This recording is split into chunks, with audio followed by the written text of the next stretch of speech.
Le guide pour une sexualité épanouie, même après 50 ans. C'est la thérapie que propose Daniel Plia dans son livre « La libido retrouvée ». J'aborde une thématique qui est jusqu'alors mise souvent sous les boisseaux, sous les couvertures, la sexualité. Mais la sexualité vécue de manière équilibrée. Je parle bien sexualité homme et femme.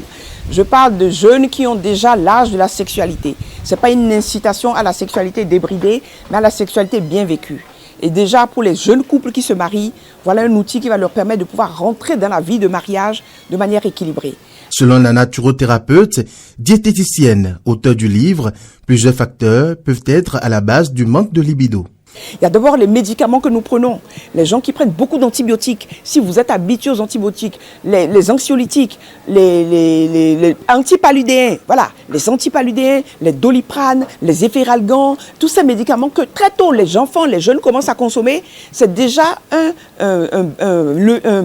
vivier pour fragiliser la sexualité. L'alimentation, les mauvais aliments, je vais parler de quelques-uns. Je vais parler des aliments congelés. Toutes les personnes qui mangent régulièrement des poulets congelés, des poissons congelés, les gens qui mangent beaucoup d'aliments à base de soja. Le soja est un aliment qui a beaucoup de phytoestrogènes et qui a un impact sur la sexualité. Donc, je vais parler des sodas. Les sodas qui inondent notre marché, toutes les boissons gazeuses avec du sucre.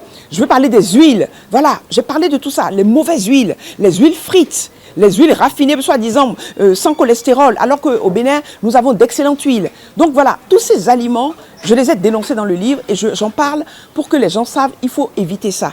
Il y a néanmoins quelques astuces pouvant permettre de retrouver une parfaite libido et vivre une vie sexuelle épanouie. D'abord, il y a des plantes. Quand vous avez un problème de panne sexuelle ou de libido chez les femmes de sécheresse vaginale, il faut d'abord nettoyer les toxines qui se sont accumulées dans le corps. Et là, les plantes viennent en ligne. Maintenant, vous allez commencer à mieux vous nourrir. Mais je vais vous donner 4 frères, je les appelle les 4 frères, que vous devez avoir systématiquement dans votre alimentation. C'est le gingembre, le curcuma, l'ail et l'oignon. Vous les connaissez tous. Le gingembre, je répète, l'ail, le curcuma et l'oignon. C'est des bombes.